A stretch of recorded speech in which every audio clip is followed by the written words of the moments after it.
Hi, good evening, welcome. If you're joining us on Facebook or YouTube, my name's Dru. I'm one of the co-founders of Club Soda. Club Soda is a mindful drinking movement. We're all about helping you drink more mindfully and live well. So whether you are cutting down or taking a break or quitting altogether, we are a community now, a global mindful drinking movement of more than 60,000 people, and we are here to support you to change your drinking, and especially in dry January. And I am really thrilled that we've got an author with us this evening to talk about his new book. Simon Chapple is a coach and an author and a speaker. 2019, he brought out a book that you might have seen called The Sober Survival Guide. He's got a brand new book out called How to Quit Alcohol in 50 Days, published by Sheldon Press, available wherever books are sold. Simon, welcome. Hi, Dru. Thanks for having me. Yeah, no, thanks for being here. So we're going to be chatting about Simon's experiences of changing his drinking.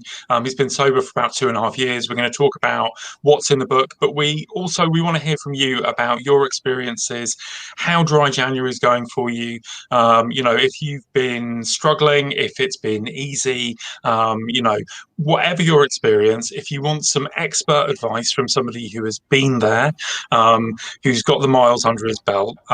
I really welcome your questions and comments, and we will weave them into the conversation. So Simon, I mentioned in my intro that you've been sober for about 2.5 years, and I wonder what the experience of being in lockdown has been like for you, because for lots of people, particularly going into a third lockdown in the UK in January, people have found that their best intentions have really been put under pressure. And I wonder, can you talk a bit about what the experience has been like for you? Yeah, absolutely. And I think lockdown has been a challenge for everybody, sober, not sober, regardless. It's been a tough time. We've all been under extra pressure. And I think there's been worries about everything from relationships to careers to you name it. So it's a time of heightened anxiety. And I have to say, I was so grateful that I didn't drink, because the first thing I thought was how much wine I would have bought had I still been drinking. Yeah. And my garage would have been literally full of cases of wine. And worrying about, have I got enough? What if I run out? All that kind of thing. And I've seen lots of people really take a positive approach to lockdown and see it as an opportunity where they can think, well, the pub's closed, socialising's a challenge. Yeah, it's difficult going to the shops. I'm going to use it to my advantage. And I think that's a wonderful thing. So it's been great to see people doing that. And also, what a great kind of memory of lockdown to have, that was when I quit drinking. Yeah. Oh, yeah. Absolutely. Yeah. I mean, I know for myself. I do drink occasionally, but my lockdown has actually been largely alcohol free. And yeah, likewise. Super grateful to be facing all of the shit in the world and doing it clear headed. I just, the thought of being in lockdown or waking up each day with a hangover makes me feel a bit ill on the inside, to be honest. So I'm really grateful for it. And obviously the anxiety, we know that alcohol increases anxiety if you're drinking regularly and heavily. So to do that at a time when anxiety is already spiking, it's not going to help anything. Alcohol is not going to help get you in a good place. It's a time when you need to feel as calm and as at peace as possible, in my opinion. Yeah, absolutely. And you've got some experience, haven't you, of dealing with anxiety generally, and in the context of changing your drinking. Have you got any tips for somebody who is sitting, maybe watching this, either live or on a re-record, dealing with high levels of anxiety and wondering how to get through? What are your tips for that? Yeah, absolutely. I mean, anxiety was such a huge factor in my life since my middle teenage years. And I didn't actually think it was ever going to be something I could escape. I thought, I have to live with this forever. It's just the way I am. It wasn't just anxiety. There was a lot of other stuff going on. I kind of felt hollow inside, and I'd never really connected to my feelings and my emotions. It was There was all sorts, but anxiety was just off the charts. You know, it was 8 or 9 out of 10 regularly. Things would trigger me emotionally. I didn't know why. I didn't understand it, and it was only I didn't quit drinking to deal with my anxiety. I had read that can happen, but when I did manage to cut alcohol out of my life and noticed this calmer feeling, and I wasn't having these emotional meltdowns, I didn't actually know what was going on. It felt like this incredible gift. But I think the first step is becoming aware of what your anxiety looks like. So if you're drinking heavily right now, or regularly, or you feel you're drinking's at a level that makes you feel uncomfortable, just initially what I'd started to become aware of it. And that can feel painful because you have kind of an internal conflict of quit, don't quit, drink to shut up the thoughts. What do I do here? But that awareness is ultimately, I think, what leads you on this journey of change and doing something about it. And there's loads of tips I could give, and there's tons on my YouTube channel actually in the moment for feeling calmer, like meditating, breathing techniques, checking in with your feelings, that sort of thing. Even doing, I call them star jumps, but I've got quite a lot of people I work with in the US, and they call them jumping jacks. You know, even doing jumping jacks in the garden can dispel discomfort, whether that's a craving, whether that's high anxiety, it can all help. So yeah, there's loads of things, but I think the first step on this journey, and I'm sure most people here right now are aware that there's either an issue with their relationship with alcohol, or they're in control of their drinking and they're comfortable in their own skin, which is great. But if too many people just stay in a place of complete unawareness, and you know, I was doing that for years, drinking myself to death and living in ignorant bliss. Yeah, but it wasn't bliss. Yeah, but what was it that changed for you? Was it kind of like a growing realization that you wanted to do something about your drinking, or was there a moment for you where there was a light bulb that went on and you were like, I'm gonna sort this out? Yeah, well, in the book I talk about quite a lot about the internal conflict, because it's so painful when you've got your conscious mind saying to you, you need to stop drinking, and your subconscious saying, no, you haven't got a problem, go and you know, compare yourself to your friends, you're okay, just keep drinking. And the two of them go to war in your head. It's just so awful. And I lived with that for about 5 years, of this constant discomfort, which was no doubt doing my anxiety no favors whatsoever. But it was really, there was a moment. It wasn't a huge rock bottom. I didn't end up in jail or hospital, but there were actually two things. There was a morning where my hands were shaking at my desk. I do a lot of work on my computer, and they would not stop shaking, and it had never happened before. And it really worried me. It really shook me up. It got me thinking about my health, and you know, if that's happening visually on the outside, what else is going on the inside? And also I saw an article on the news, and normally I was the master of confirmation bias, which is where we kind of seek out what we want to hear. So I would ignore anything about the dangers of drinking. I would look for the stuff that said wine is good for the heart, and that's what I wanted to read. I didn't want to hear the other stuff. That champagne was going to protect you against dementia, right? That was exactly. And there was an article on the news, and it caught my attention, and it was all about the dangers of alcohol, and that really planted that seed in my head. And from that day on, I had internal conflict. And there's a concept in the book, which I know you've read, where I talk about how once you have that internal conflict, you can never ever go back to ignorant bliss. And somebody actually said to me yesterday, it's really stuck in my head, this person said, because now I know I can, and it's true, I can never go back to ignorant bliss. It's almost pointless drinking again. Yeah, that is the thing, isn't it? You can't. I heard this brilliant phrase a little while ago that honesty is linear. You know, once you're on the path, once you know something, you can't unknow it. You know, and people do try, right? You know, people will come to realizations about their drinking and then go on a bender to try and forget it. But once you know it, you can't unknow it. You know, there is that moment where you go, okay, this is the thing which I'm gonna deal with. For those of you who are just joining us, I'm talking to Simon Chapple. He is the author of a new book that's just out called How to Quit Drinking in 50 Days. And if you've got comments, questions, if you want to talk about how Dry January is going, if you need some tips or advice, do put them in the comments.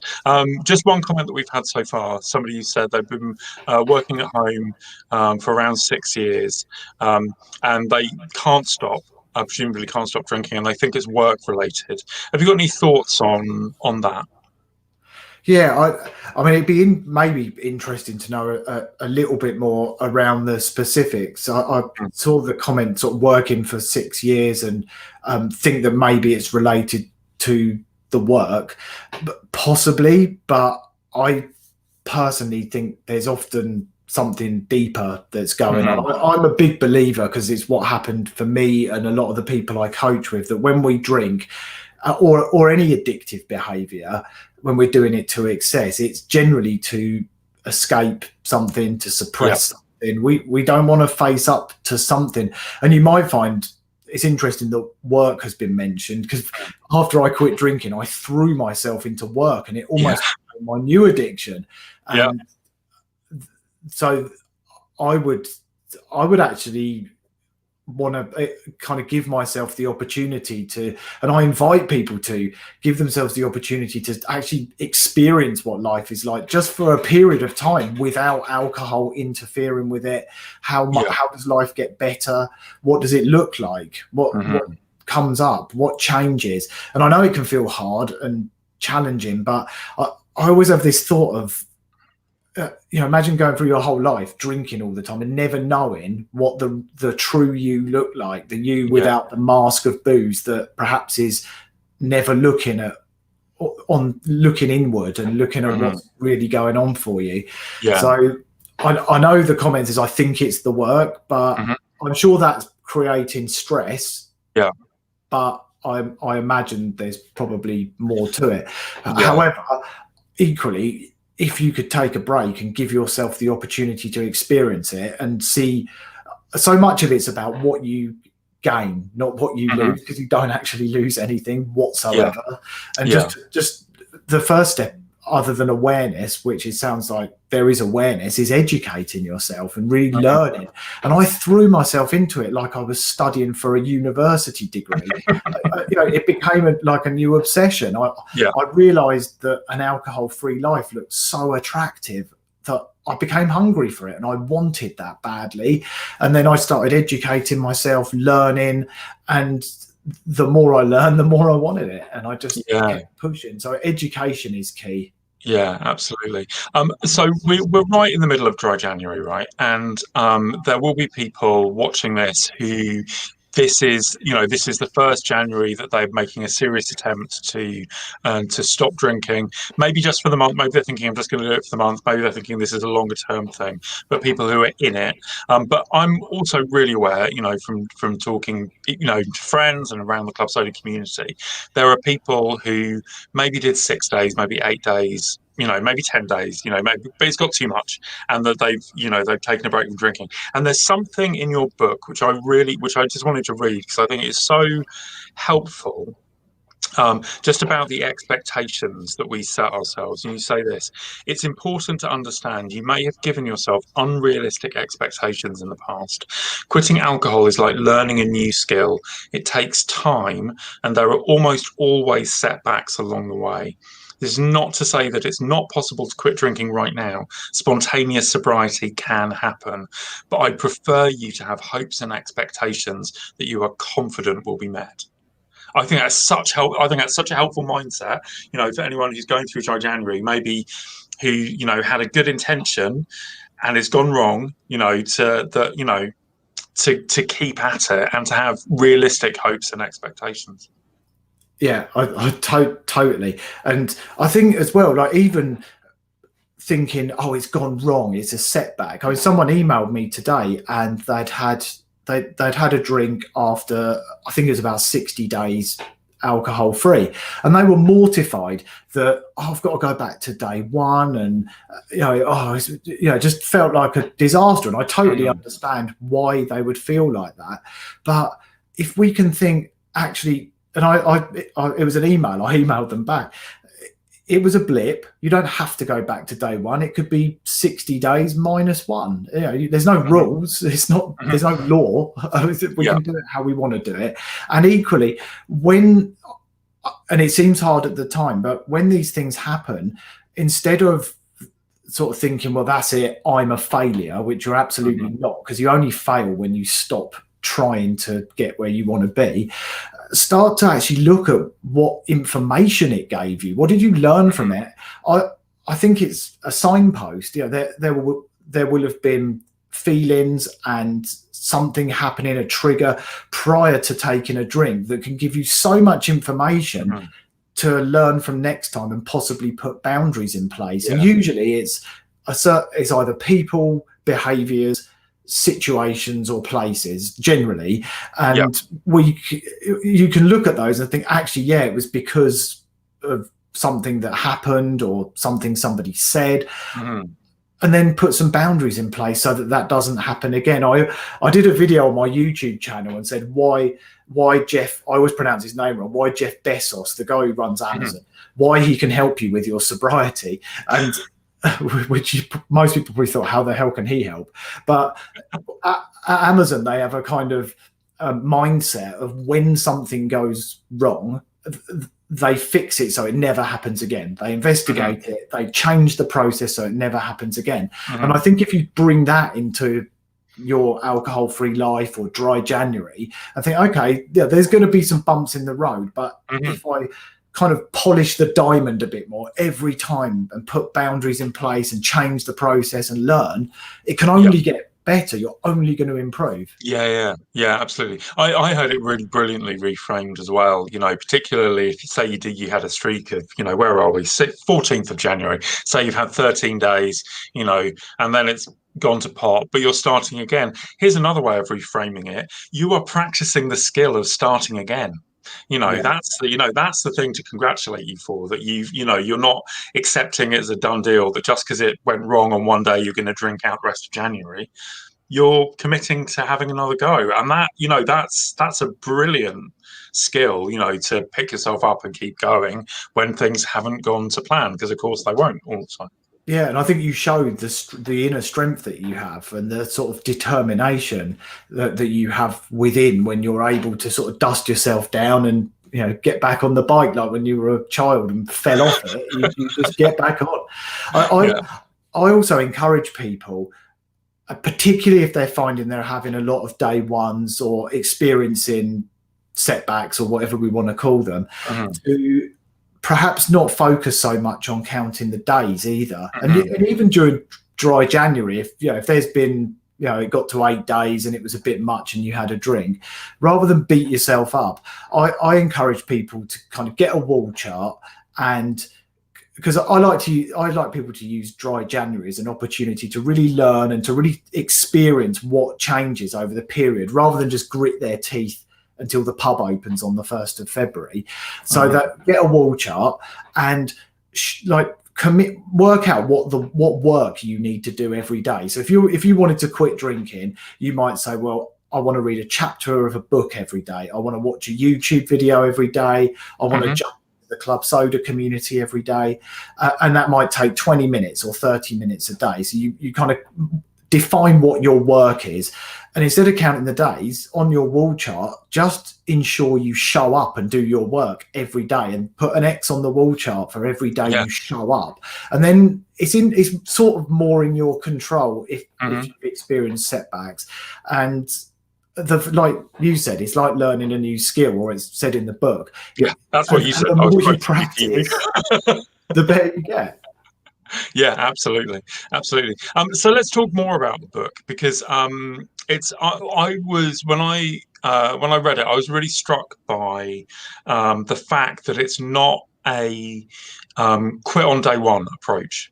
The book, it's a book in two parts about preparation and then about living and sustaining a life which is alcohol free. And I wonder, could you talk a bit about why you've adopted that approach and why you think it's important? Yeah, absolutely.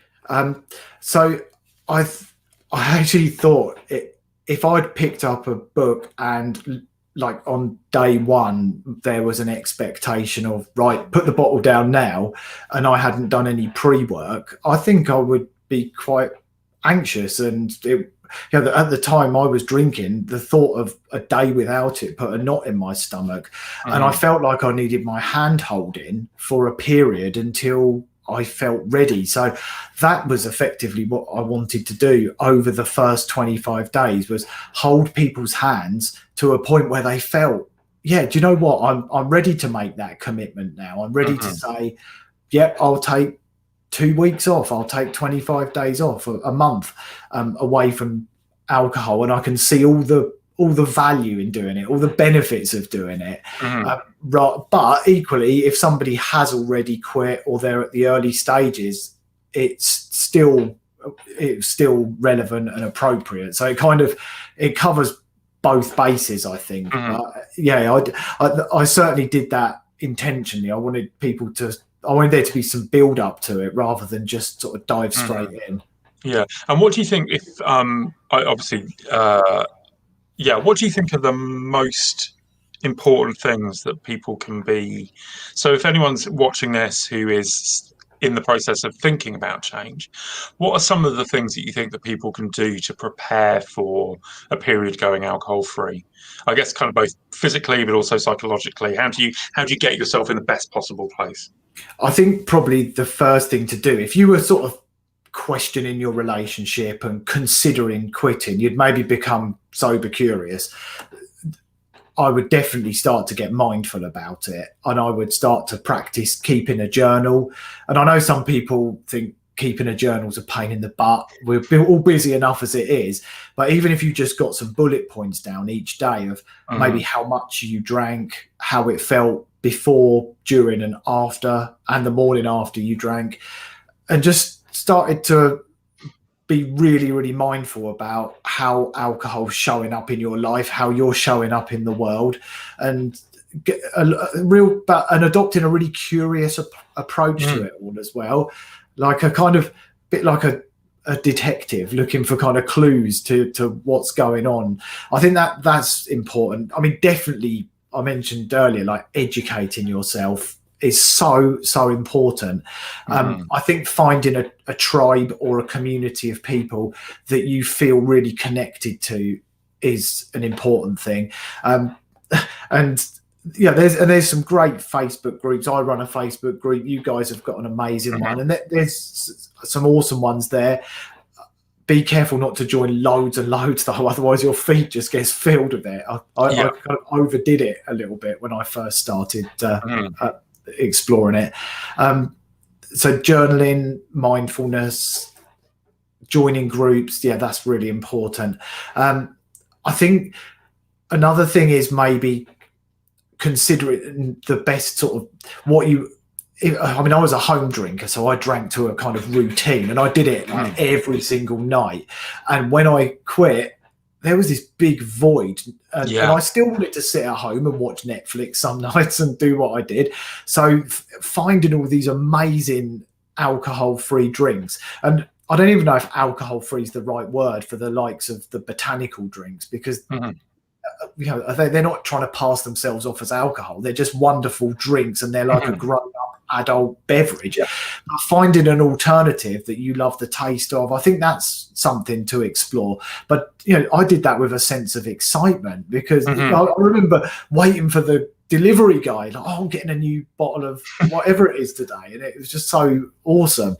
So, and then you mentioned about like mindset, that mindset of what you gain, not what you give up. I hate it. It frustrates me when I hear people say they've given up drinking. You haven't given up anything. You've gained so much. Yeah, absolutely. I mean, my other frustration with the language of giving up is that, and I'm really glad that you mentioned, finding something that you enjoy drinking, is you don't nobody literally stops drinking. You're making different choices, right? You're drinking things which don't have alcohol in, as opposed to things which do have alcohol in. So yeah, there's something about but there's also, isn't there, something about the language of about which can sound so much like depriving yourself, like you're going to be missing out. And I think what we expect of something is often what we get. If we've all been to a party in the past, but definitely when I was drinking, and decided it was going to be boring and have a bad time before I'd even got there, and that was exactly what I got. And it didn't matter how drunk I got; it was still going to be crap because I'd made my mind up.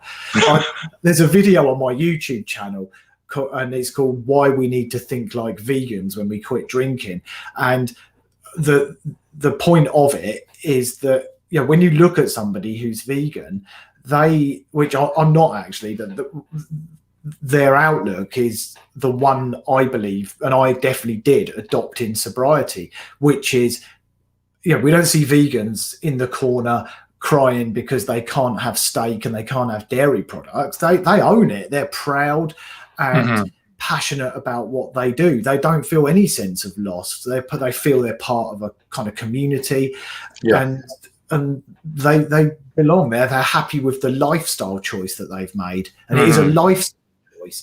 And if you can adopt that mindset, then you're set for success, in my opinion. Yeah, somebody just in the comments has just referred to JOMO, the joy of missing out. Yeah, that's something I use a lot. It's actually, I've got it on the wall right in front of me, but you can't see it. And I talk about that a lot because we have that fear, don't we, of either missing out on the alcohol that we were drinking or the social events, the routines that we'd been keeping that revolved around alcohol. But if we can actually get comfortable and embrace the joy of missing out, it's a game changer. Yeah, absolutely. So I'm going to ask you a question which is a bit impossible. I like an impossible question. Yeah, it might be impossible to summarize, but could you describe what not drinking has given you?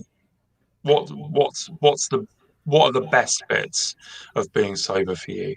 Oh yeah, it is I see what you mean. It's impossible or it's infinite. Yeah. One of the two. I think the biggest thing, and so anyone who's seen my YouTube channel will know I did a video with my teenage son, and we did a video about what was it like living with a dad who was drinking every night.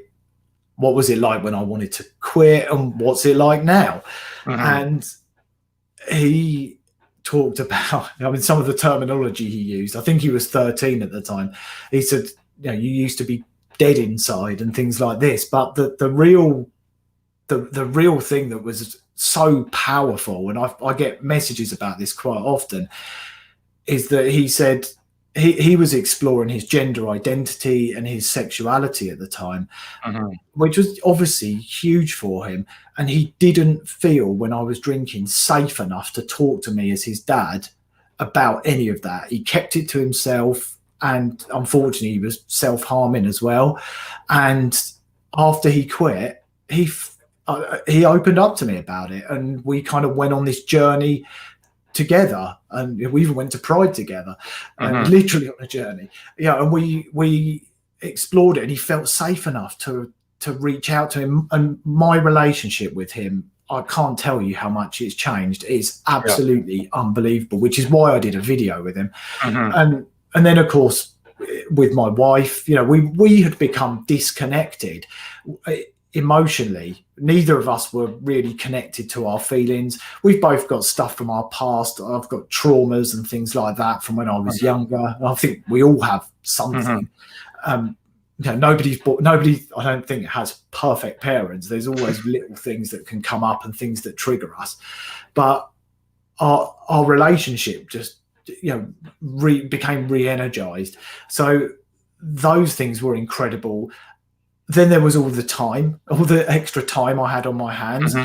And it can be very easy to think, oh my God, I'm bored. What am I going to do with all this time? And start moving into other addictive behaviors or potentially go back to drinking. But I think if you plan ahead, and I always encourage people to just spend a moment to think about what it was you loved to do when you were younger, and the thing you got immersed in and you lost track of time. And often it's arts and crafts and music and things like that. You know, that's what you should be putting your time into, the thing that you love, that brings you joy. And I did that. I got involved in exercise groups and I started writing. I'd never written anything before. No, I hadn't. I started a blog and just, you know, all of these things that I've just never, areas of my life I'd never ventured to. And then there's that level of self-awareness that comes with sobriety, where I think you grow as an individual. That mask comes off and you do have to connect with the real you, and that can be kind of uncomfortable as well, because I think a lot of us have avoided looking at who that person really is. So that can be challenging, but equally that's where peace is and becoming whole is. Yeah, I think that's so right. I was talking to somebody earlier today who said, you know, we talk about alcohol as if it's a problem, and we forget that we've been using alcohol as if it's a solution. And you know, we've still got the problem. You know, if you're going to quit drinking, whatever it is, whatever that underlying need is that's been pushing you towards drinking, that you've been using alcohol as a way of coping with that, that's still going to be there. You know, and that can be really uncomfortable, right? To suddenly find yourself confronted by anxiety or confronted by discomfort, or, you know, finding trauma emerging, or, you know, all sorts of reasons we may have been drinking to comfort ourselves. We need to find ways to do that alcohol free. You're absolutely right. I love that quote. Absolutely brilliant. And I think this is, and so many sober books, you know, and there's some brilliant books out there, but a lot of the ones that I read when I was quitting, they don't go near the underlying cause, the root of the problem. And there's a chapter in my book and a video on my YouTube channel that says, like, why alcohol may not be the problem, and it explains about this stuff, and at least gently, and it carefully unpackages it.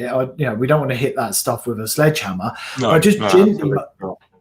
Gently makes people aware that actually, this might be the effect, not the cause. And there may be a longer journey. And in the group that my Facebook program, my Facebook group, we talk a lot about traumas and things from the past, and it comes up for almost everybody. But I think I'm certain you're not equipped to deal with that sort of stuff and to work through it when you're drinking heavily. You're not emotionally stable, and you're not calm. You need to just have some time of being alcohol free so that you can actually get in a good place. And I think that's phase 2 of our personal growth. Yeah, absolutely. I couldn't agree more. Talking of phase 2, let's talk about part 2 of the book. So part 1 is really about the preparation stages, and you mentioned about, you know, being more mindful, about journaling, about more becoming aware. Part 2 of your book is kind of practically focused about the business of stopping drinking and staying alcohol free. Could you maybe talk us through some of the kind of what you think the key points of that are? Yeah, absolutely. What people get when they read the book.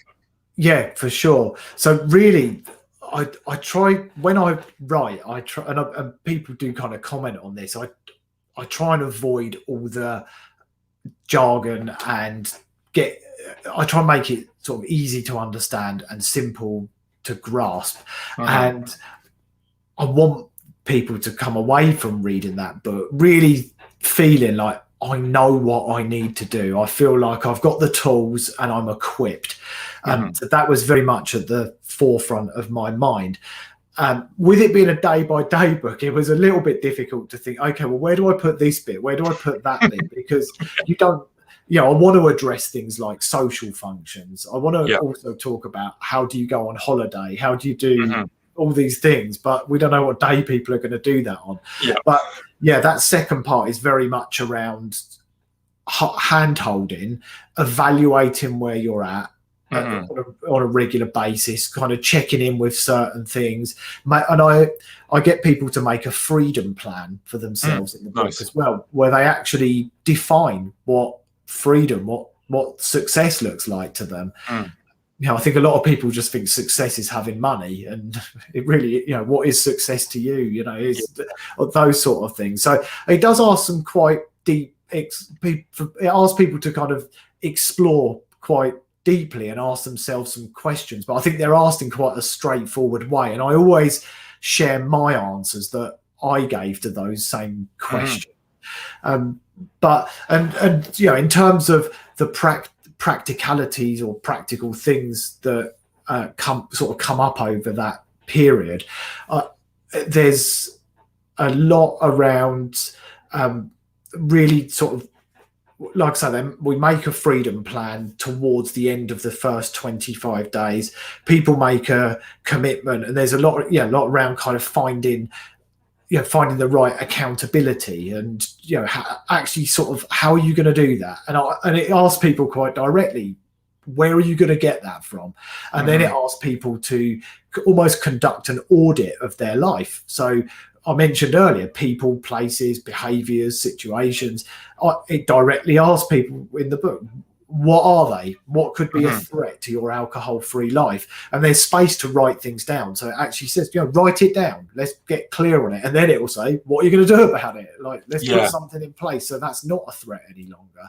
So it is very it's like a process, but I bear all in terms of sharing my story and a lot of personal stuff. And I didn't share it in my first book because I'd actually only just shared it with a few people in my own life. But the chapter 4 is about the trauma, and I talk about my own traumas and the sexual abuse I suffered when I was a teenager, and how my mum emotionally neglected me, my dad abandoned me. And from a personal point of view, it felt good to write about that and to share those things. And I really do hope, I hope they help a lot of people, but especially men, because there's a lot of men who don't talk about this stuff. To see another man being vulnerable and able to share that I was sexually abused by an older teenager, and I have an acceptance of that. It doesn't make it okay, but I've accepted it and moved through it, and now hopefully I can use it to give back.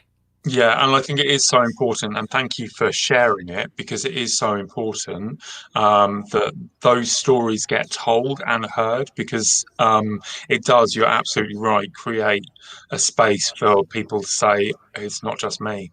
Yeah. And particularly where that kind of trauma has been causing you long-term damage, and where you've been, particularly you've been drinking and causing damage to yourself, and that, and just compounding the issue, actually, having somebody who's a respected role model go, this has happened to me, and this is how I've moved past it, actually is really powerful for people. So thank you for sharing it. Yeah, absolutely. No, I'm happy to share it. I didn't even tell anybody on earth about it until I was 40 years old, and obviously I don't look a day over 40. So, but you can't believe you're over 40. Don't be ridiculous. But and now I'm able to share it, and it felt like I was claiming back the power in that. And I based on my experience of working through it, you mentioned about lockdown. During lockdown, I've actually written the manuscript of another book, which is all about childhood emotional neglect and dealing with traumas. But I mean, one of the interesting things that I pondered on for so long with the current book, How to Quit Alcohol in 50 Days, that in the chapter about trauma, I put different styles of parents, because I mentioned earlier, lots of people think, oh, my childhood was amazing. But actually, it can just be that dad was really busy with his successful career and just didn't really have time to listen. And that can leave you feeling a sense of not being heard. And that can show up in different ways in our lives. And I sort of thought, am I opening up cans of worms for people, which I absolutely didn't want to do. But the feedback I had both before and after it was published was that it hits the right note and it brings a level of awareness without it being uncomfortable. Yeah, yeah, and that is really important.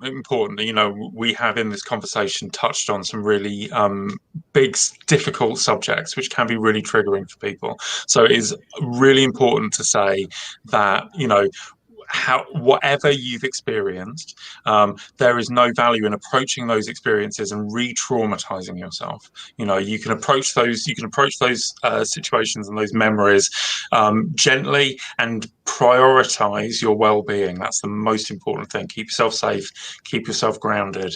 There's no need to rush back into your most difficult childhood memories. There's no points to be won by doing that. Look after and that's yourself, what I talk about. Well.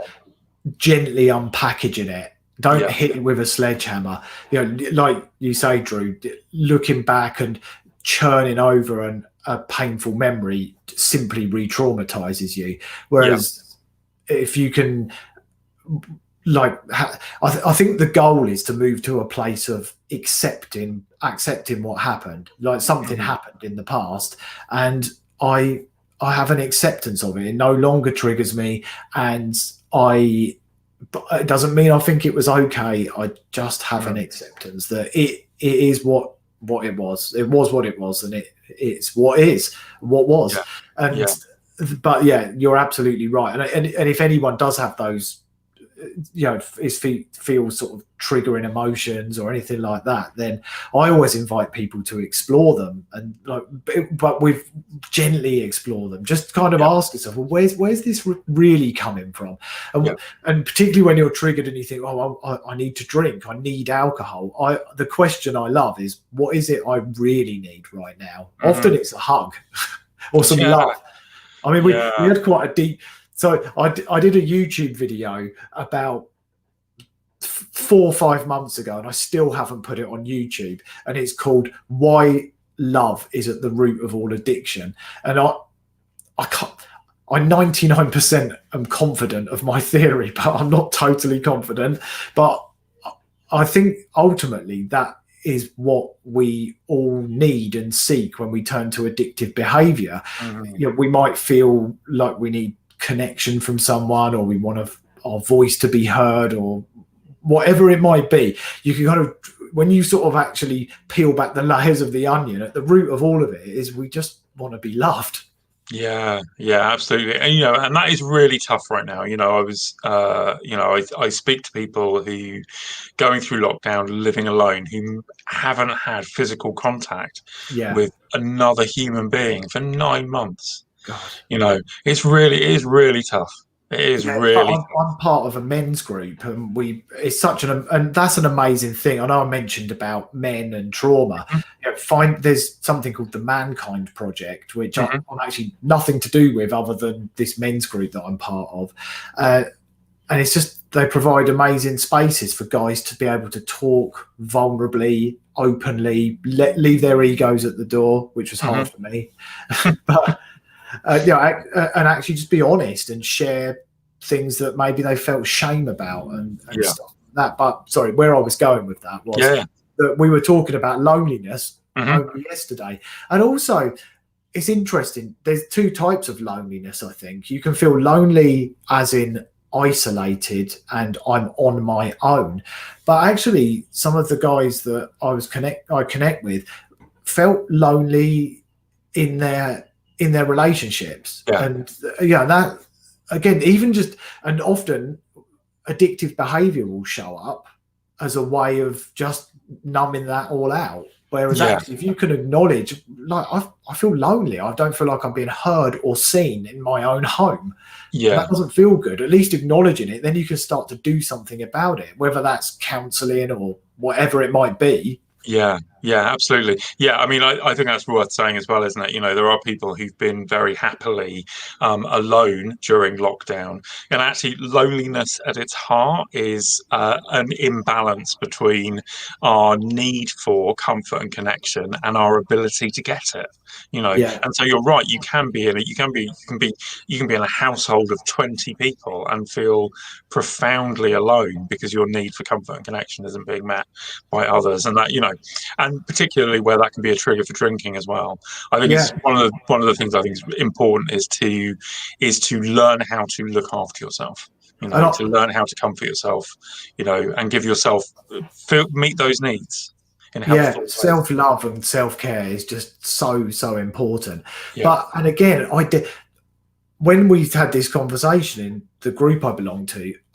I went. I initially I thought, well, I'm never lonely. I never feel lonely. And then I actually, as we were talking, I realised, yeah, there are times in my life where I've felt a little bit invisible, Mm. or I have been lonely, even though there's other people around. So, but to me, it comes out as sadness. So I just think I'm sad, but Ah, yeah, it's not. interesting. So actually, I mean, there's something I love actually. So I'm a massive believer in encouraging people to share to label their feelings. So like that would Hmm. be a great example. Like, are you lonely? Are you sad? Are you Yep. angry? You know, I couldn't connect with anger for forever. I just couldn't connect with it. And every time anger tried to come up, I would bite down on it with sadness. So, yeah, someone gave me these cards, and they're just feeling cards. You know, they've got Nice. just about every The feeling. words are brilliant. And there's something called an emotion wheel, which is you Hmm. can download it on your phone. If you Google it, it's just a wheel, and they're so helpful because I think a lot of people think perhaps feelings. You know, I'm either angry, sad, happy, elated, whatever. Hmm. You know, there's a lot more. When you can really drill into it, then you can start asking some questions around it. Of, okay, where's that come from? What is it I really need? It's not a bottle of wine. Yeah. Yeah, yeah. Is it ever a bottle of wine?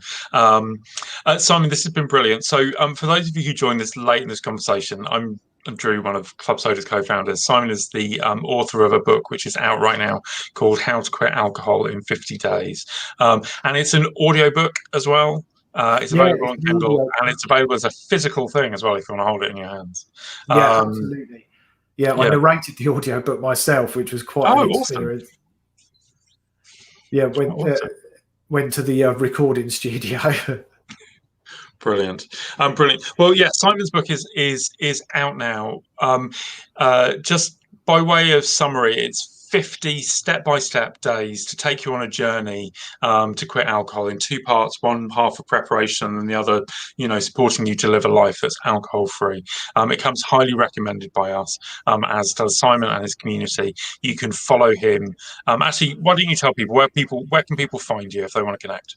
Yeah, so probably I'm on Instagram's quite a good place, which I think is on the screen now at Be Mhm. Sober and Quit. Don't follow me now because I've got a counter and it keeps clicking every time someone follows me. It'll make loads of noise, unless you want to make loads of noise, which would be quite funny. So Instagram's quite good. My YouTube channel, a lot of people get a lot out of that. I put 2 new videos on there every Tuesday, every Thursday, and I put a lot of work into trying to share tips, tactics, Mhm. helpful advice, and obviously that's a totally free thing. So you can subscribe. There you go. Thank you, whoever that was. So the YouTube channel's really useful and a great kind of resource that you can subscribe to and access all my videos. And there's a Facebook community, which again, if you just put Be Sober or my name into Facebook, you'll find the community. It's free to join. And anyone who joins the Facebook group, I also email them the first 10 chapters of my first book, The Sober Survival Guide. So if you wanted to have a read of that, then Brilliant. you can join the group and I'll send it. Brilliant. Simon, thank you so much for joining us. If you are rewatching this or if you're watching this on IGTV, you'll find links for Simon and his book in the description. Otherwise, yeah, thanks so much for joining us. I'm Dru, and cheers. Yeah, thanks.